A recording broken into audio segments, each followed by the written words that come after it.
Muito bem, pessoal, muito boa noite. Você é aluna aqui da UniCV. Meu nome é Jonas. Estou aqui com vocês nas disciplinas de Sociologia e Ciências Sociais. E nós vamos finalizar aqui esse nosso teórico, né? Estamos trabalhando dentro desse grande tópico, que é as teorias sociais clássicas. Começamos ali pela uma introdução ao pensamento sociológico, fizemos um caminho ali com o Comte, né? Agora fizemos algumas aulas já com Emile Durkheim. Hoje é a nossa última aula dentro desse teórico. É sempre incentivado que vocês deem continuidade nos estudos, aprofundem as leituras, procurem as obras desses autores, né? Principalmente as obras dos autores. Isso porque a minha explicação ela pode se tornar meio genérica às vezes, por questão de tempo, por tentar abranger a totalidade do conteúdo, ou pelo menos do tópico, em uma aula ali de 50 minutos, 45 minutos, o que pode, né, eventualmente afetar a nossa exploração do conteúdo. Então, é sempre incentivado que você vá aos autores, ok? Então, nós na aula anterior falamos sobre o conceito, a exploração que o Emile Durkheim faz na obra O Suicídio, né? Ele faz um estudo sociológico. Deixa eu mostrar aqui para vocês, só para a gente relembrar. Peraí.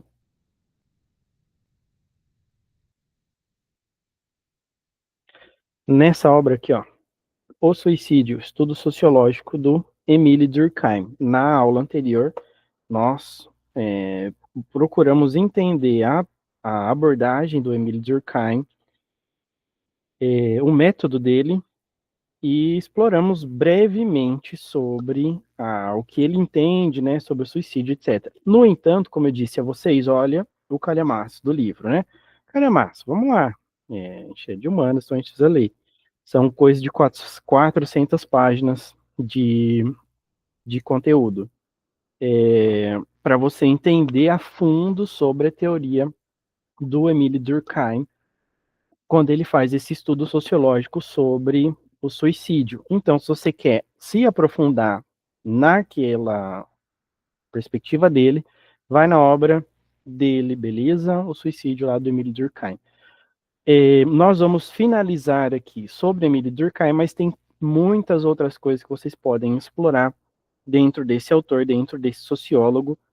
Nós vamos falar hoje sobre isso daqui, né, que eu acabei de compartilhar com vocês, a nossa tela, é o tema da nossa aula de hoje, que é a questão dos fatos sociais. O que seria o fato social? O nosso título da aula, o tema da aula de hoje, já te indica alguma coisa. O fato social é basicamente esse poder invisível da sociedade no nosso comportamento, certo?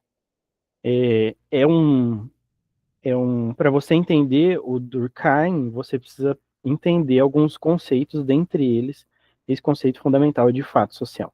Para isso, eu quero entrar com vocês em algumas considerações, ok? Vocês acreditam que existe algumas regras que você segue e não percebe? Você segue alguma regra que você não percebe? Quer dizer, por que nós seguimos algumas regras que alguém criou? Por que que nós fazemos algumas coisas tão automaticamente, seguimos algumas regras sociais automaticamente no dia a dia? Deixa espaço aberto para vocês responderem no chat. Tem um videozinho que eu quero mostrar para vocês também. E há uma percepção sobre essa teoria, né? Sobre essa questão. Por que é que nós seguimos algumas regras, às vezes sem entender, às vezes sem nos questionar a origem delas, né? De onde é que vem isso daqui que eu tô fazendo? Por que eu faço o que eu faço, né? Eu já explorei comecei a explorar esses conceitos na aula anterior, o conceito de fato social, né? Por exemplo, porque eu não saio pelado na rua, né? Porque eu faço o que eu faço, porque eu tomo alguns hábitos ali, algumas regras, algumas normas da sociedade, sem necessariamente nos questionar. Fico espaço para vocês, né, colocarem aí no chat, se puderem, se quiserem, né? Mas nós temos esse sinal do Weber, ó, do Durkheim. Por que é que nós fazemos essas coisas? Porque, como eu disse no título, em algum sentido a sociedade exerce um poder sobre nós, um poder invisível. Meu Deus, já estou entrando num aspecto místico, mas não é aspecto místico.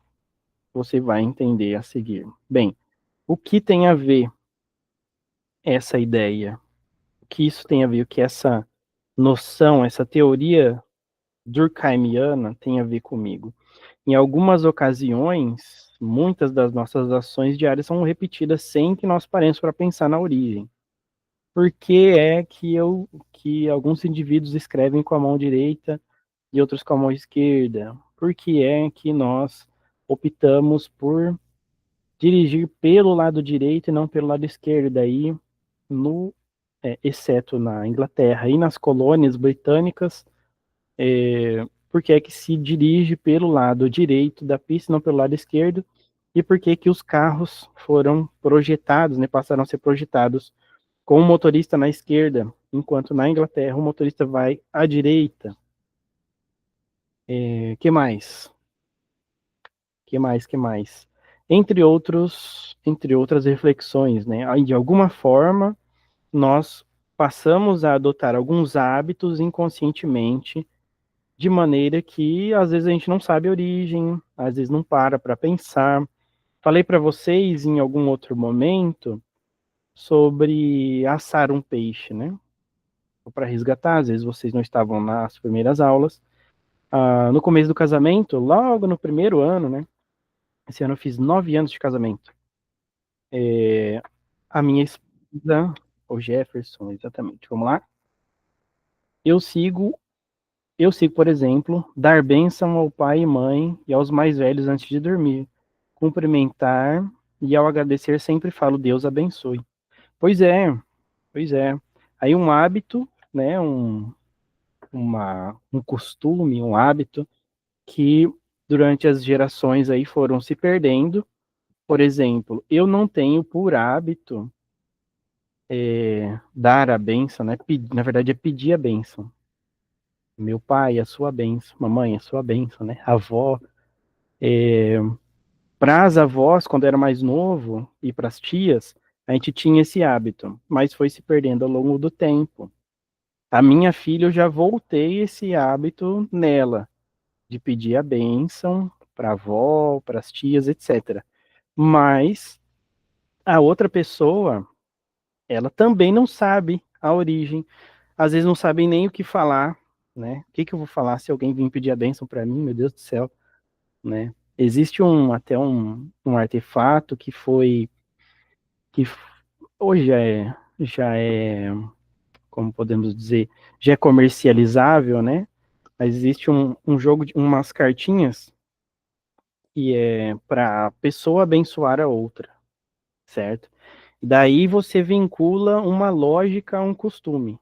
Quer dizer, quando alguém vai pedir a bênção, o filho vai pedir a bênção aos pais, então o filho mostra as cartinhas para o pai, daí o pai tira uma cartinha e abençoa o filho como aquilo que está escrito.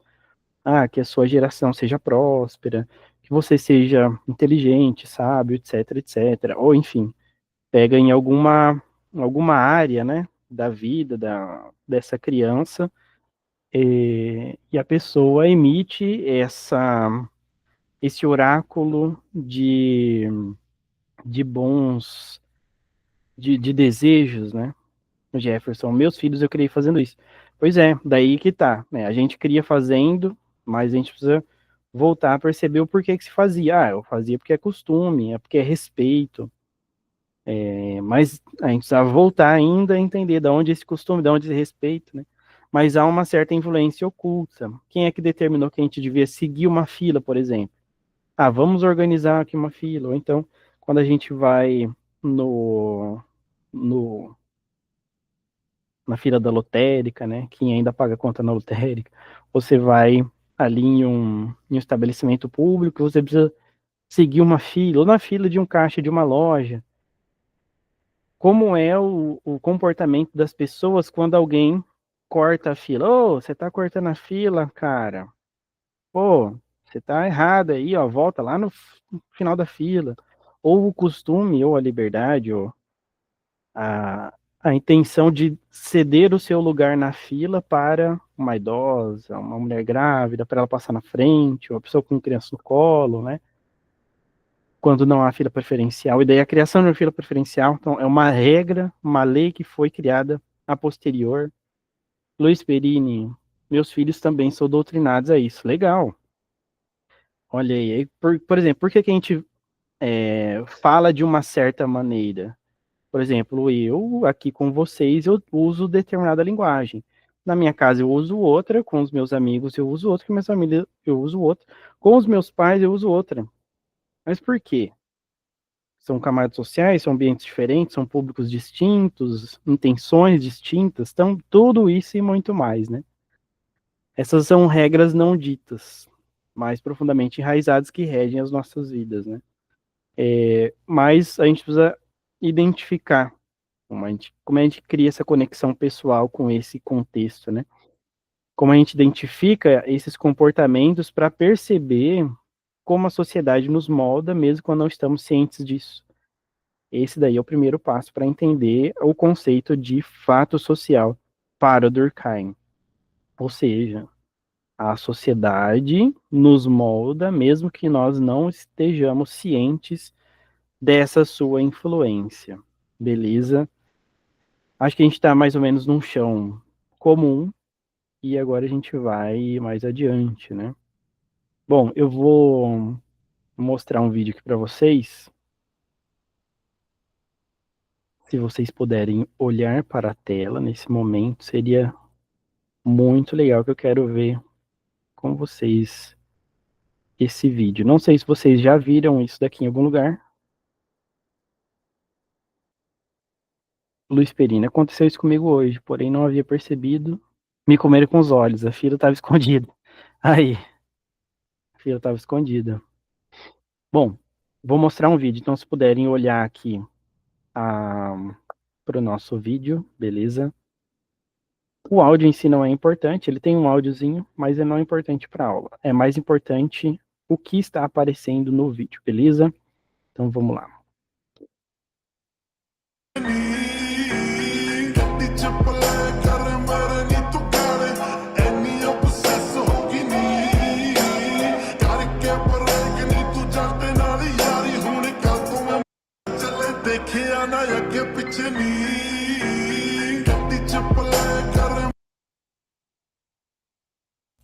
Ah, eu percebi que esse vídeo aqui, ele parece estar pela metade, é isso? Deixa eu ver se ele vai até o final.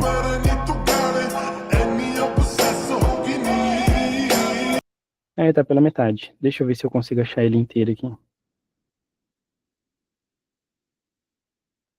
Cadê? Será que esse aqui é maior? Esse aqui é maior. Não, vou mostrar esse daqui. Meu trabalho é fácil. Pera aí, pessoal. Deixa eu pular as propagandas todas. Pera aí.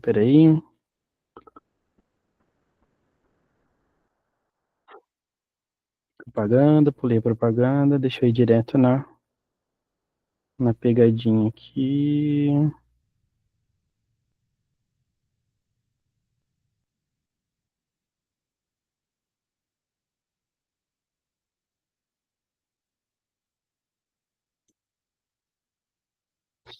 Beleza, agora sim. Agora sim.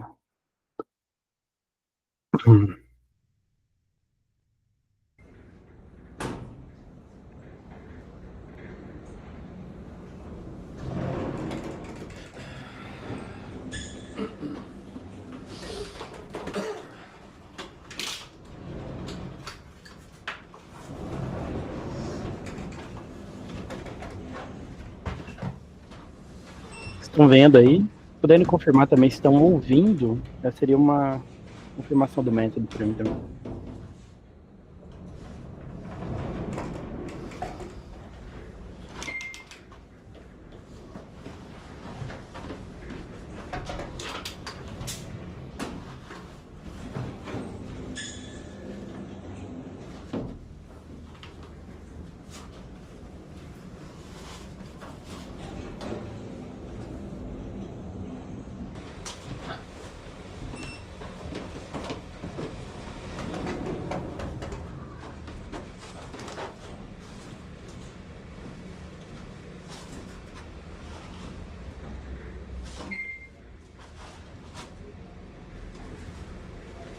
जिंदाबाद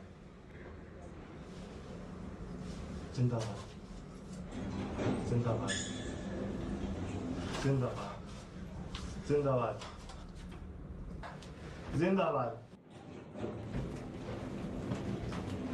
Essa daqui eu não vi não, deixa eu ver.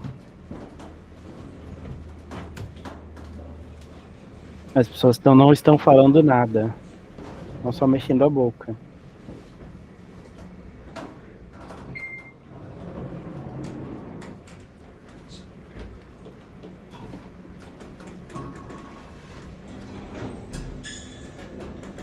Entrou um cara com violão no elevador e eles estão só mexendo a boca, não estão falando nada, não tá saindo som. E o violão não tem cordas. Não tem corda sim. Aí tá fingindo que tá cantando alguma coisa, não está saindo som nenhum no violão.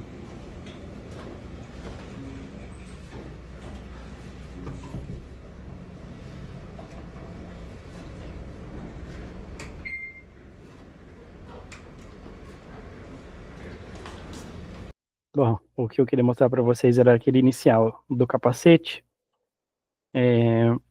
para a gente perceber o que, né? Como é que o grupo influenciou, como a sociedade ali, aquela micro-sociedade, influenciou o sujeito, influenciou aquele cara que estava no elevador.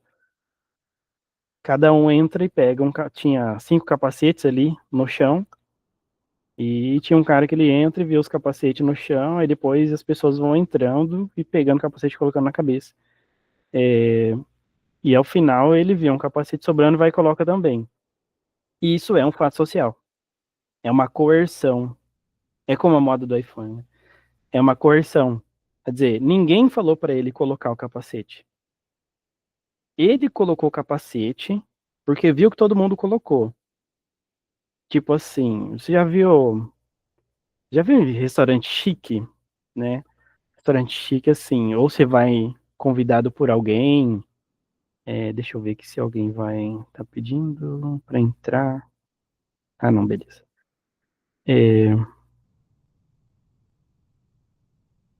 Então, assim, você vai no restaurante chique, ou você já foi comer na casa de alguém, ou talvez a sua primeira experiência comendo uma comida diferente.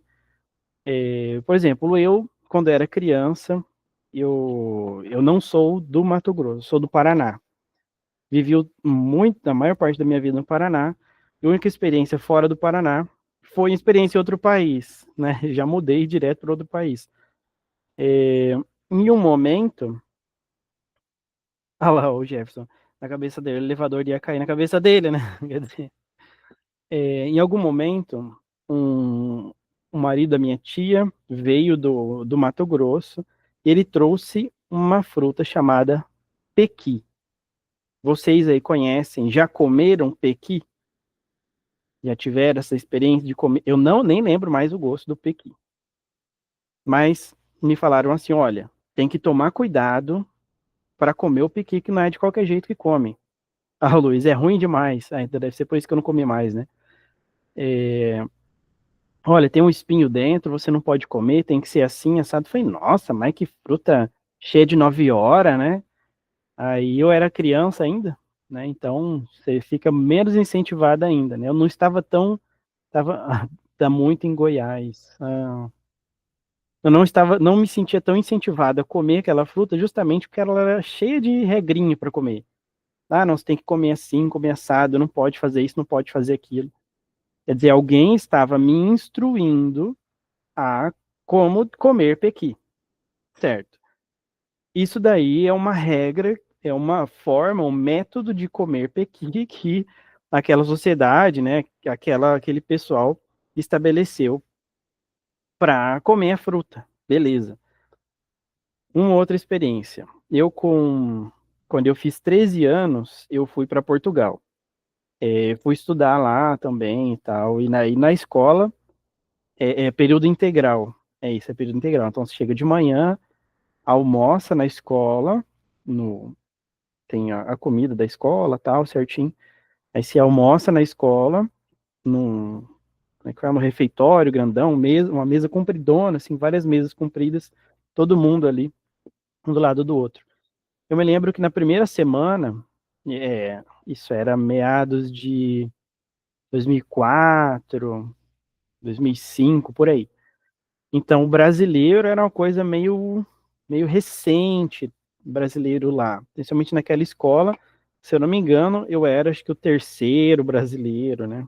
Terceiro, acho que era o terceiro brasileiro que chegava na escola. Então tinha pouco. Era, digamos assim, uma novidade para eles. E assim, eu sempre fui de família simples, periférico, né? E quando a gente come aqui, a gente come de uma determinada forma. Cheguei lá, peguei a comida, bandejão, era bandejão? Era, era bandejão? Não, não era bandejão, era dividido no prato mesmo. Não era bandejão. E a pessoa servia você naquilo que você queria. E colocava algumas coisas separadas, algumas coisas juntas. O que que eu fiz? Peguei o bandejão, coloquei na mesa, peguei a comida ali e misturei. Quando eu misturei e coloquei na boca, eu olhei assim e percebi que estava a mesa inteira olhando para mim. E daí um cara que estava do meu lado, que tinha, digamos, uma certa amizade mais comigo, falou assim: Você vai comer isso? Eu falei, é a mesma coisa que tá no teu. Só que eu misturei. Naquele momento eu meio que quebrei uma regra social é, estabelecida nas nuvens deles, né? Estabelecidas para eles, assim, quer dizer, não se mistura a comida antes de comer. Então, certo, você pega separadinho e põe na boca, né? Ou come separado. Falei, você sabe que isso daí tudo vai misturar dentro da sua barriga, né? Falei, experimenta, mistura e come. Aí você me disse se ficou ruim, se ficou bom. Ele olhou assim, deu uma misturada em alguma coisinha ali e comeu. Falou, é bom sim. É, mudei a vida de todo mundo? Não mudei a vida de todo mundo, mas algo que era distinto do habitual. Quer dizer, uma regra social, um fato social, uma forma, uma norma, uma etiqueta, né? E aquela sociedade, que aqueles alunos ali tinham pré-estabelecidos na sua mente, num inconsciente coletivo, por assim dizer. E esse brasileiro que chega lá e come diferente, mostra uma outra possibilidade, né? Então, como é que a gente enxerga essas outras possibilidades, né? Mostra um pouco dessas normas sociais, dessas regras que são colocadas coercitivamente, a sociedade nos obriga sem que nós percebamos, né? Bom, o que isso nos revela sobre a sociedade? Em uma análise durkheimiana, né, a sociedade é mais forte do que o indivíduo. Para Durkheim, a sociedade é mais forte que o indivíduo, ainda que a sociedade seja composta por indivíduos, a sociedade, o grupo, é mais forte do que o indivíduo. Esse comportamento. Opa, mais gente aqui, não permitir a entrada. Então, esse comportamento social, esse fato social, né, nos mostra o quê? Justamente que a sociedade ela exerce um determinado poder sobre os indivíduos, certo? A sociedade ela é mais forte do que um indivíduo único. Mostra, nos levanta essa questão. Será que essa forma de agir é algo natural em nós, parte da nossa essência, ou é uma imposição da estrutura social que nós vivemos? Para pegar um tema polêmico para a nossa sociedade, né? Vocês devem ter ouvido em algum momento dos anos anteriores, menina veste rosa, menino veste azul. Quem falou isso, né? Menina veste rosa, menino veste azul. Eu tenho uma camiseta rosa, da época ainda do chá revelação da minha filha. Aí eu saio de vez em quando com ela, com a minha filha e tal. Aí minha filha falou assim, papai, por que você tá de rosa? Por que você tá de rosa, papai? Eu tô de rosa porque eu escolhi essa camiseta rosa para vestir. Aí eu já tentando entender da onde é que chegou essa concepção dela. Eu, mas por quê, filha? O papai não pode vestir rosa? Você gosta de rosa? Eu gosto, minha cor preferida. Ah, legal, filha. Mas se o papai vestir só rosa agora, pode? Ela olhou. Será que pode? Será que não pode? Né? Alguém falou para ela que menino não pode vestir rosa. E ela trouxe isso, né? Foi colocada na cabeça dela. Ela entendeu isso como uma verdade, como uma realidade que menino não pode vestir rosa. Mas ela tem vestidos azuis, tem camisas azuis. Ela gosta de alguns personagens de desenho animado que tem a cor azul. E eu falei, olha, você usa essa cor azul porque você pode vestir azul, eu não posso vestir rosa. E eu comecei a confrontar essa imposição que foi colocada na cabeça dela por alguém, sei lá, pela professora da escola, pela avó, sei lá, por algum parente. Alguém colocou na cabeça dela que meninos não podem vestir rosa, porque menina vestiu azul e não teve problema, entendeu? Mas isso é uma construção, entendeu? Algumas coisas, por exemplo, questão de identidade de gênero, o que é uma mulher, o que é um homem. A gente pode chegar a discutir isso em aulas posteriores, né, que é uma conceitualização sociológica também, ao Luiz Perini. E eu também tinha esse bloqueio, até comprar uma polo rosa. Mas essa cultura era a nossa infância. Exato. Tá vendo? É uma cultura, é cultural, alguns hábitos, algumas normas sociais que estão aí, ninguém sabe por quê, ninguém sabe quem impôs. Uma moda, né? Mas algumas coisas que foram naturalizadas. Por exemplo, a questão de roupa parece uma coisa assim. Ah, é acessório, né? Isso aqui não é tão importante assim. Mas quando eu coloco na cabeça de um grupo de crianças que menino não pode usar rosa, senão ele é uma menina, ele virou uma menina, eu construí na cabeça de um grupo de crianças que vão ser adolescentes, que vão ser jovens, que vão ser adultos, esse conceito. E daí pode ter diversas outras consequências.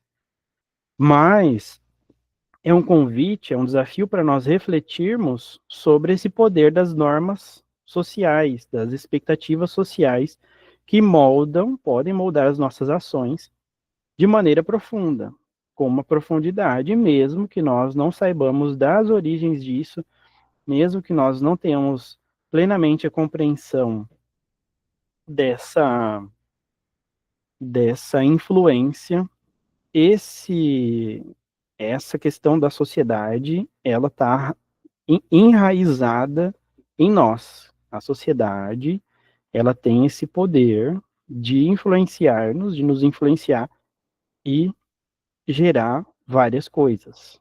Por exemplo, imagine num futuro distópico que exista uma lei votada no Senado, nos deputados, no Congresso e sancionada pelo presidente dessa sociedade distópica que homens não podem usar rosa, senão eles vão ser presos. Por quê? Porque uma norma social, um conceito, uma expectativa, um fato social gerou a elaboração de uma lei, certo?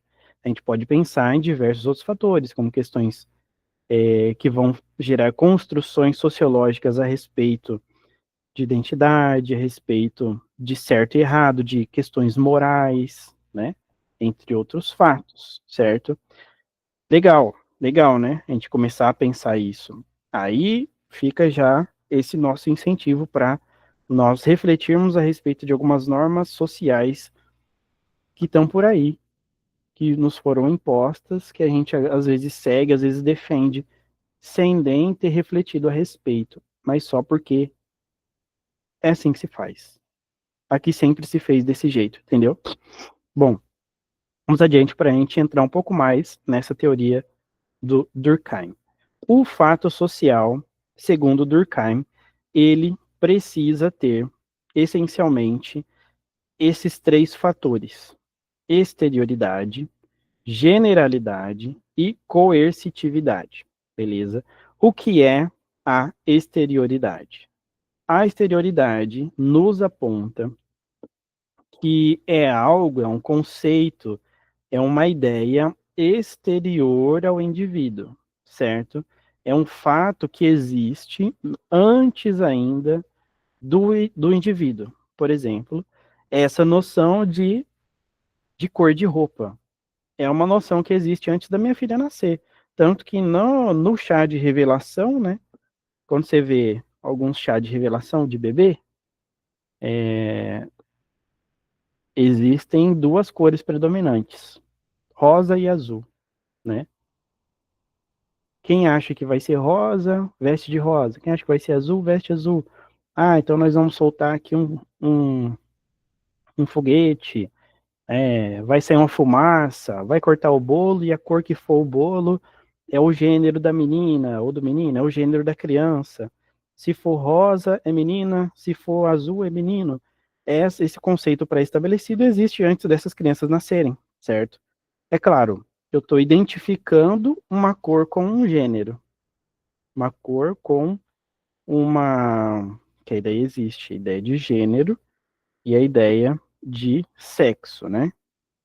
Sexo é biológico, gênero é uma construção, é uma identidade com pessoas se percebem. Beleza, não vou entrar nessa seara nesse momento, a gente pode, se for da vontade de vocês, em um futuro entrar nessa ideia, né, nessa construção de identidade social, etc. Podemos refletir a respeito. Mas é um fato exterior que existe independente da vontade do indivíduo, certo? Por exemplo, as leis, as línguas, as gírias, né, os sotaques, os costumes locais existem antes de que nós nascêssemos. Outro ponto, né, outra característica é a generalidade. A generalidade significa que é uma ação, é um fato que ocorre em uma coletividade, ou seja, atinge ou atingiu a maioria dos membros de um grupo social ou todos os grupos sociais, como a gente falou das cores, a moda. Por que que homem no Brasil, via de regra, você não enxerga, não vê na maioria da sociedade brasileira homens andando de saia? Porque entende-se que para eu conversar com um juiz, se eu vou na vara, se eu vou na vara do trabalho, se eu vou lá conversar com o juiz, se eu tenho uma audiência, etc., é preferível que eu esteja vestido de social, porque eu não posso ir de camiseta regata, certo? Costumes, tem uma piadoca, né? Que foram dois missionários foram visitar uma cidadezinha. E aí, eles estavam andando há muito tempo naquela vila, naquele bairro, e eles falaram, cara, a gente precisa parar num lugar aqui, beber água e tal, vamos parar nessa casinha aqui, a gente não sabe onde é que vai ser a próxima parada, se não tem algum comércio para adiante, era uma cidadezinha bem de interior. Daí eles param numa casinha lá, batem palma, e sai uma senhorinha cheia de pereba, assim, na boca, cheia de feridinha na boca. Eles olham um pro outro e falam, "Ih, né? Como quem fala assim, rapaz, se a gente não beber água aqui, onde é que a gente vai beber agora, né? Fala, ah, senhora, a senhora poderia, né, nos dar um copo de água, a gente tá caminhando aqui tem um tempo, não sei o que e tal. Claro, menino, claro, vou ali pegar para vocês. E a senhora vai, traz um jarro de água e uma caneca, uma xícara, né, uma caneca. E ela vai, coloca a água ali geladinha, fresquinha para eles. Eles estavam caminhando no sol, né, no calor há tanto tempo. Fala, puxa vida, como que a gente vai negar agora essa água? A gente não sabe quando é que a gente vai encontrar um outro lugar para beber água. Mas a gente tem que dar um jeito de beber.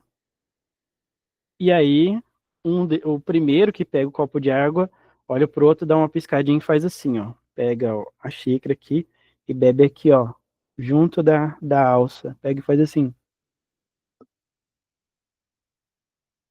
O outro fala, ah, malandro, cara, não tinha pensado nisso. E vai o outro, né, a senhorinha vai lá e coloca a água para ele também, geladinha. Ele vai também, pega aqui, bebe aqui, ó, junto da alça, assim. E a velhinha fala assim, nossa, da onde vocês são, moço? Ah, nós somos lá da capital, etc. Nós viemos aqui para trazer a mensagem, etc, etc, etc. Por quê? Ah, não, porque vocês bebem água igual a gente. E eles, na hora, assim, meu Deus, meu Deus. Quer dizer, tentaram uma estratégia para não se contaminar ali, talvez, sei lá, né? Tiveram um nojo, não sei. E acabaram replicando um comportamento sem saber. Naquela cidade daquela senhora, o costume local era beber daquela forma.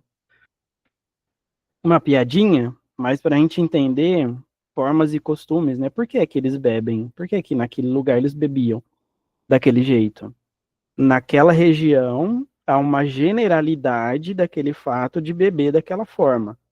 E daí nós temos uma outra característica do fato social, para o Durkheim, que é a coercitividade. Coercitividade é essa força ou pressão sobre o indivíduo, levando ele a se adequar. Como a gente colocou ali, por exemplo, sanções, punições. Naquela nossa cena do elevador, a gente poderia, é claro, foi uma cena rápida, né? Mas é, imagina ali que você tá, como a gente deu o exemplo da fila do banco. Se você vai lá na frente e corta a fila de todo mundo, alguém vai te prender? Provavelmente não. Alguém vai te punir severamente com uma multa porque você cortou a fila? Provavelmente não. Mas os indivíduos ali ao entorno, a sociedade vai te julgar. Falou, cara, se liga, vai pro fim da fila, né? A sociedade coercitivamente vai te obrigar a ir para o fim da fila. E aí são outros e outros assuntos, né? Por exemplo, quando a gente vai pensar no fato social de lei de trânsito, ela tem como característica principal a coercitividade, porque ela tem uma pena, né? São impostas multas quando a gente desobedece às leis de trânsito. Boa E tem noite. algo, e tem algo assim, ontem mesmo, né? Não sei se vocês viram no jornal que teve a paralisação dos índios aqui na Bahia, né? E eu tava nessa paralisação aí na fila lá dos carros. Aí estou falando agora sobre esse vídeo que nós vimos aí, né? Então ontem aconteceu algo nessa paralisação. O que aconteceu? A mulher estava na fila, eu estava bem atrás dela ali. A mulher estava na fila, esperando, né, a paralisação, tudo. Aí teve um carro que pegou e entrou na contramão e passou. Só que esse carro é de um indígena. Então, naquele que atravessou ali, ela pegou na cabeça dela, ela fez o quê? Ah, liberaram. E ela foi atrás. Ela foi atrás. Nunca ela foi atrás, o carro passou, só que o carro que passou era de um indígena. E ela foi atrás. No que ela foi atrás, os índios montou em cima dela. Montou, quebrou o caminhão tudo, bateu nela, meteram fogo no caminhão dela. Aí ela foi dar entrevista no jornal dela, falou assim, eu vi o carro saindo, para mim, na minha cabeça, eles liberaram a pista, eu segui atrás do carro. Só que eles não liberaram a pista, liberaram só para um carro só e deu uma convulsão na vez. Chegou até Exército, Força Armada Federal, hoje me deu um... Eu fiquei 2 dias parado, pra você ter uma ideia. Fiquei 2 dias parado na estrada. Caramba, Jefferson, 2 dias parado. Segunda-feira, eu fiquei segunda-feira, desde as 2 da tarde, só cheguei em casa ontem, 5 horas da tarde. Meio do caminhão? Não, de carro. De carro. Eu Meu só Deus. vim também porque a gente conseguiu um desvio e passou por fora do Parque Nacional e e a gente quase chegou na cidade. Mas foram liberar só ontem à noite. É uma coercitividade, né? Quer dizer, é um fato social que afetou todo mundo, você tem que esperar ser liberado. Mas está procurando uma solução, né? Aquela mulher, ela viu um vácuo e foi. O Jonas comentou aqui. Sim, também temos que levar em conta que as cores determinadas para os bebês, rosa e azul, também são figuras de linguagem. Você mesmo deu o exemplo da camisa rosa para o chá de revelação. Quando as pessoas veem a cor, já sabem qual será o sexo do bebê. Exato. O coercitivo nem sempre é algo negativo. Não, exato. O coercitivo não é negativo. É só que é uma imposição. É uma pressão, uma força que a sociedade coloca. Entendeu? É algo que está previamente estabelecido e que se você foge da regra, alguma coisa vai acontecer. Olhares, né? Olhares negativos, reprovação de um público, etc. Imagina que eu vou criar minha filha agora, eu dei a ela, eu que registrei, eu que escolhi o nome, né? Combinei com a mãe, mas imagina que eu vou passar a vestir ela com roupas de menino, certo? Vou parar de comprar roupa de menina, vou parar de comprar brinquedos de menina, e vou comprar só coisas de menino. A minha família, a sociedade que eu convivo vai me olhar negativamente. Pô, você tá maluco? Né? Você quer fazer que ela vire um menino? Etc. Outro, outro fato que pode mudar essa questão, né? Daí, não de sexo, mas de gênero, por exemplo, como se eu tratar a minha esposa com desrespeito durante muito tempo na frente da minha filha, etc, etc. Com a possibilidade dessa criança não gostar da figura masculina. Aí é um fato exterior que não depende dela, que está atingindo ela, pelo menos ali, coercitivo de alguma forma, mas que daí vai fugir da teoria do Durkheim, certo?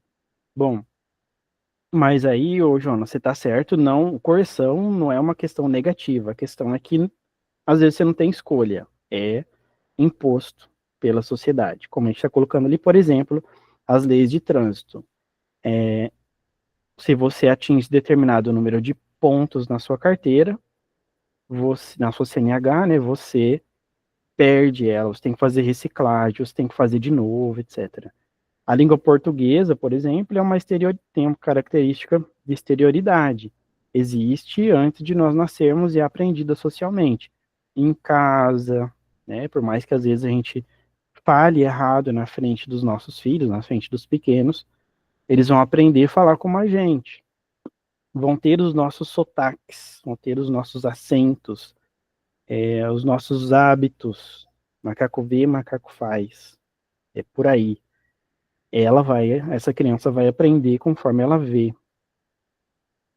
Por exemplo, no sul, existem algumas formas de falar sobre a segunda pessoa, do singular. Existe o tu, existe o você. Aqui na região norte, a gente fala você. Na região sul do sul, né, por exemplo, Guarapuava, na região oeste ali, o tu aparece um pouco mais. Lá no sul, Rio Grande do Sul, Santa Catarina, etc. E também, se a gente pensar ali, nordeste, norte, vai aparecer mais o pra ti, né? O, vai ter mais outras, Minas Gerais, você, né? Vai ter outros acentos, outras opções de, de desse uso da língua portuguesa. E a criança, conforme ela está naquele contexto social, ela vai aprender aquilo, né? É uma questão exterior a ela. Se eu me mudar do Paraná para o Rio Grande do Sul, ou para o Nordeste, ou para Minas, na idade que minha filha está, provavelmente ela vai adotar o sotaque daquele lugar que a gente for morar, entendeu?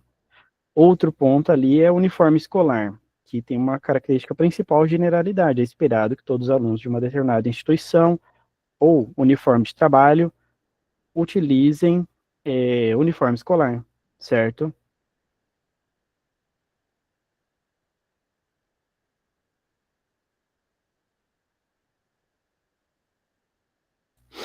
Então, é esperado que os indivíduos de um grupo façam isso, né? Utilizem um padrão de vestimenta. Se o funcionário, mas também pode haver uma coercitividade. Se um funcionário, tendo ali, sei lá, 3 uniformes, 4 uniformes, passa a não utilizar o uniforme durante a semana, é esperado, é geral, né? Existe uma característica de generalidade na questão do uniforme.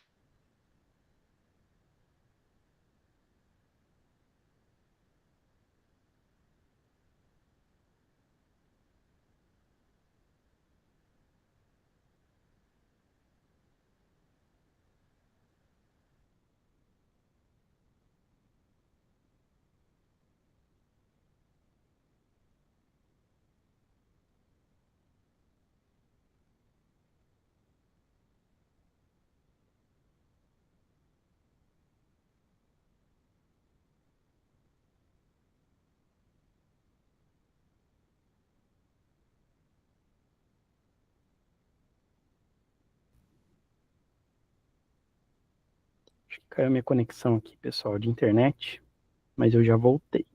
Só confirmei se vocês estão me ouvindo.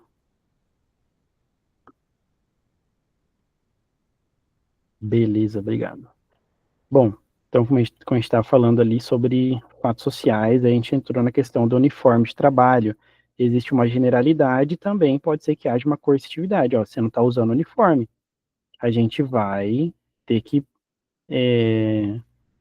fazer né, te dar uma advertência. Você foi advertido verbalmente, daqui a pouco você vai ter que assinar que é advertência, etc. Então, pode ser que haja uma coercitividade. É exterior porque pode haver uma influência externa a esse trabalhador, né? É uma lei, é uma regra que existia o, nesse fato social do uniforme de trabalho, do uniforme escolar, existia antes de que o aluno se matriculasse, antes de que você fosse funcionário daquela instituição. Então, o uniforme escolar, acho que ele entra nas 3 características facilmente aqui, né? O Jonas, acho que foi o Jonas, como eu tive que sair e entrar, eu perdi a última mensagem que você mandou, beleza? Se puder mandar de novo, só copia e cola ali. Bom, e se a gente quiser mudar? Tem como mudar a sociedade? Se a gente quiser mudar o fato social, mudar é um desafio.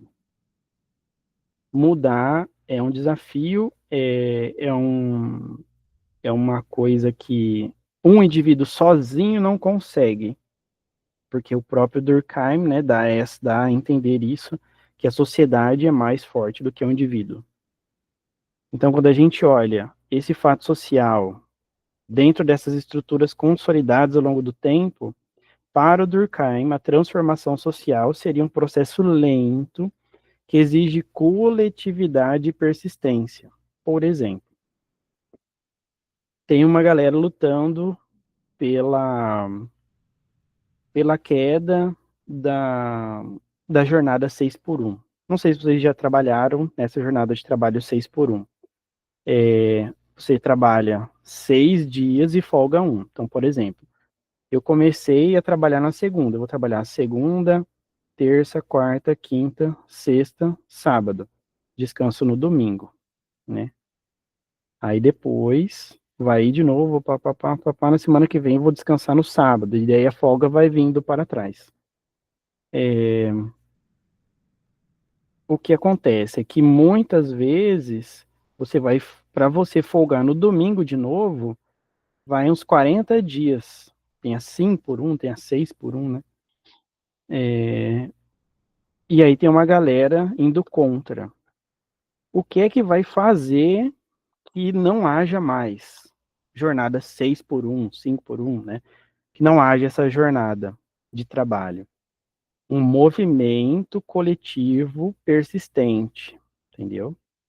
A galera que faz parte desses grupos de trabalhadores, por exemplo, trabalhei em uma usina aqui na região do Paraná, que existia essa escala. Se trabalhava, se não me engano, era 5x1, né? Segunda, terça, quarta, quinta, sexta, sábado. Descansa. Segunda, aí descansa no sábado. Depois trabalha domingo. Eu trabalhava no 5 por 1. Então, trabalhava 5 dias, descansava um, e a folga ia vindo, né? Aí você não tem tempo para absolutamente nada. Tá? Às vezes você não consegue fazer um curso de qualificação, não consegue fazer faculdade. Eu saí porque eu não conseguia estudar. E eu entendi que para mudar minha vida, para conseguir um trabalho melhor, etc., eu precisava estudar, precisava conseguir uma graduação. Eu não conseguia, porque a folga nunca batia no mesmo dia, a faculdade era em outro lugar, não tinha polo lá onde eu morava, nem perto de onde eu trabalhava, então era absolutamente difícil.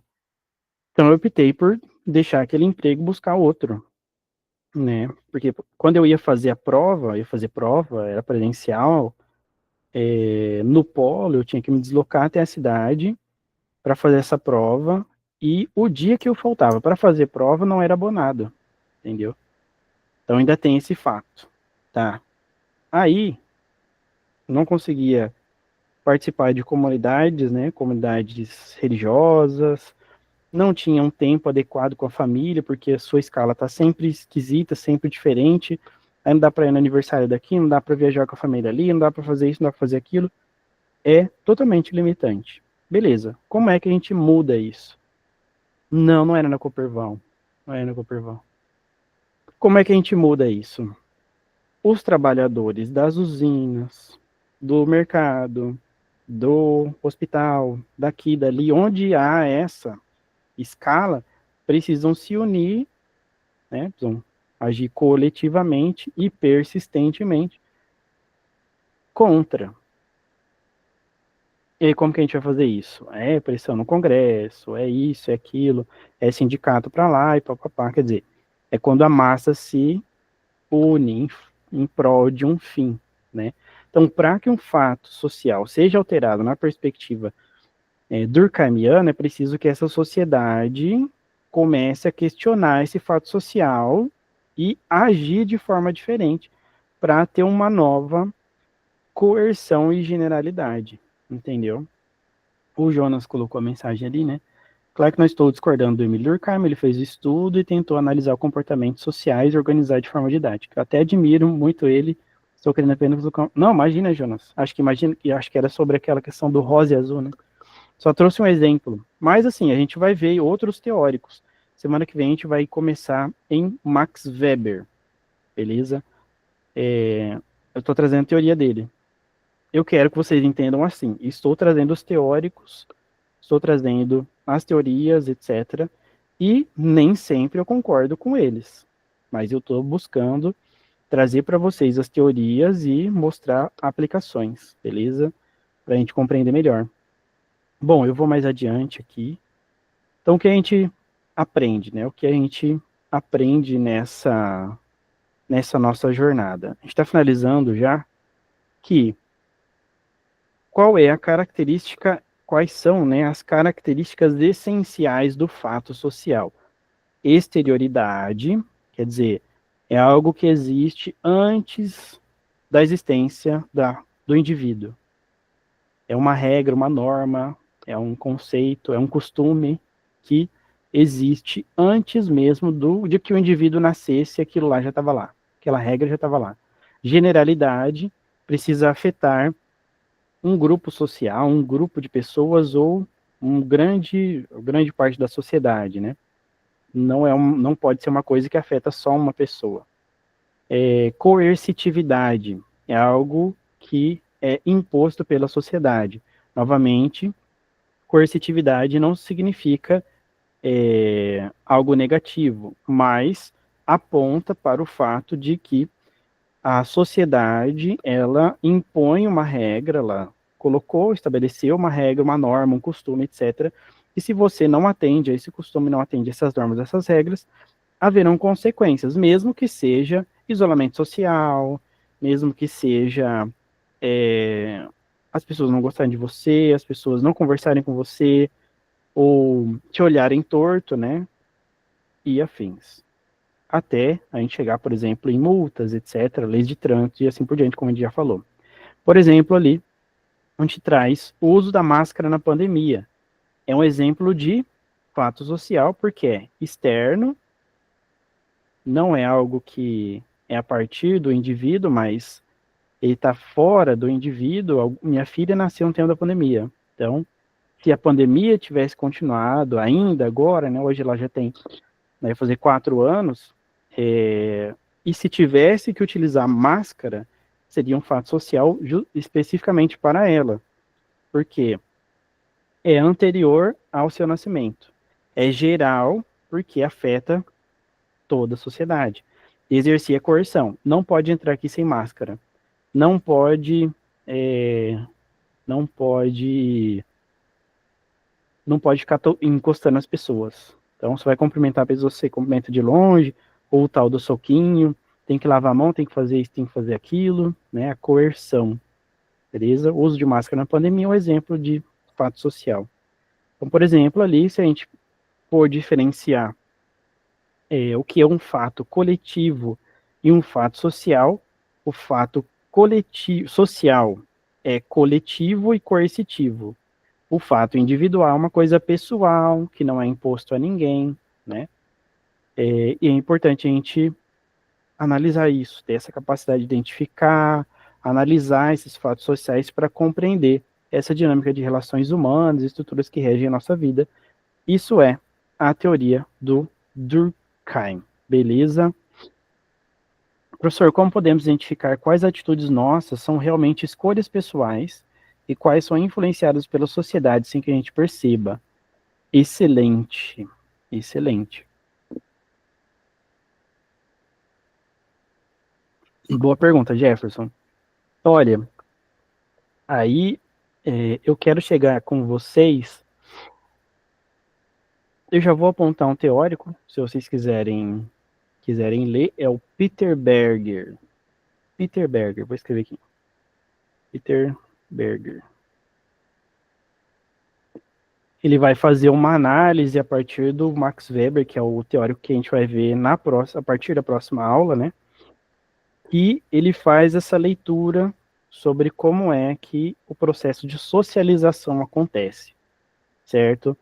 Que muitos costumes, muitas coisas acontecem e se dão a partir da sociedade, a partir da nossa família, a partir da sociedade, da escola, do trabalho, e a gente vai absorvendo desse coletivo. E às vezes a gente vai colocando na nossa cabeça que aquilo é certo, que aquilo é o bom, que aquela é a opção correta, mesmo que talvez não seja, mas as influências podem fazer com que a gente acredite que seja, entendeu? Então, como a gente pode identificar que as nossas atitudes são escolhas pessoais? Eu acho que a gente precisa pegar aquela escolha, entendeu? Porque eu cheguei ao entendimento de que a educação, de que procurar uma educação de nível superior seria uma possibilidade de melhoria de vida para mim. Bom, porque me disseram, porque eu vi pessoas, porque eu ouvi pessoas trazendo essa ideia e eu vi os resultados. Eu vi algumas pessoas chegando na faculdade, tendo possibilidades melhores de emprego, etc, etc. E eu vi como uma possibilidade de mudança de realidade. Tá. É uma opção pessoal? Acho que pessoal já é complexo, porque eu cheguei sozinho nessa escolha, nessa decisão, entende? Ah, que massa, Jonas. Poxa, eu fico muito feliz. Professor Jonas, só para constar, essas aulas aqui deram um plus ao curso. Fico muito feliz de saber isso, tá? Muito feliz mesmo. Me incentiva a caminhar e melhorar mais. Então, algumas decisões nossas, algumas opções de vida, de trabalho, de relacionamento, se você torce pelo time A, pelo time B, às vezes não são opções singulares, mas são influências de um grupo, como a gente está vendo aqui na questão do fato social do Emile Durkheim. A gente vai ver o Max Weber e outras coisas, vai enxergar no Pierre Bourdieu, que é o seguinte, vai enxergar no Peter Berger, em outras ainda, né? Que muitas coisas, muitas das nossas escolhas são, na verdade, passam pela influência de outras pessoas, da sociedade, dos nossos familiares, etc. Fala, Jonas, tu abriu o microfone?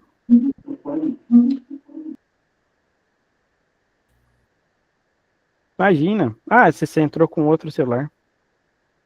Não, tranquilo. Jefferson, para mim também essas aulas me ajudou muito. Segunda-feira, dei até entrevista na rádio. Puxa, que legal, Jefferson. Manda aí pra gente esse link aí, se ficou gravado, que rádio que era. Seria muito legal saber disso. Foi uma rádio aqui na Bahia e me convidaram para dar uma entrevista, porque um radialista lá ouviu sobre a minha história. Aí falou, cara, você tem que contar a sua história para o mundo. E eu peguei, assim, eu nunca dei entrevista, né? Eu já escrevi um livro contando minha história, tudo, mas eu nunca dei entrevista, né? Aí assistindo essas aulas, eu dei, como você dizer assim, eu perdi a timidez. Quando eu cheguei lá, o Daniel radialista falou assim, cara, você está como radialista, pô, você está dando entrevista agindo normalmente, e eu fiquei, sabe, eu criei uma barreira na qual eu tinha medo. Eu tinha medo de falar em público, eu tinha medo de me expor, e eu guardei para mim uma história na qual motivou muitas pessoas quando ouviu minha história na rádio. Toda hora o telefone da rádio tocando. Nossa, essa história desse rapaz, você não tapa na minha cara. Essa história me motivou, olha, essa história. Aí eu falei, pô, eu estou guardando uma história na qual eu posso ajudar muitas pessoas. Então, e já recebi várias outras propostas de levar minha história para mais rádio, podcast. Então, me ajudou muito essas aulas aí. Poxa, legal demais. Não, vamos conversar mais sobre isso numa outra ocasião. Acho que pode ser legal para o grupo também. Pessoal, então nessa aula de hoje, o Alessandro entrou justamente no final, mas ficou gravada, tá? Você pode acessar lá depois. Nossa, agradeço vocês que participaram aqui, que interagiram. Como eu digo, né? É muito mais legal quando vocês interagem. Para mim é mais motivador. Gosto desse formato, né? Não fico conversando sozinho, só expondo aqui, mas a gente interage. É uma coisa dialogal, né? E fiquei muito feliz aí em ver as opiniões de vocês sobre a aula, né, sobre essas aulas. Fico muito feliz mesmo. Pessoal, então vou finalizar a nossa aula de hoje por aqui, que na sequência eu tenho uma aula de Ciência da Religião. Beleza? Um abraço a todos. Encaminho para vocês ali no grupo de WhatsApp. Só confirme, por gentileza, se vocês estão todos no grupo do WhatsApp. Porque aí eu vou encaminhar lá também um link para a gente acessar algumas bibliografias complementares, né, sobre o Emile Durkheim. Então, considerando que na próxima aula, semana que vem, quarta-feira, às 18h45, a gente vai ter aula já sobre o Max Weber. Fechamos, então, a nossa aula sobre Emile Durkheim. Um abraço a todos, bom descanso, tchau, tchau.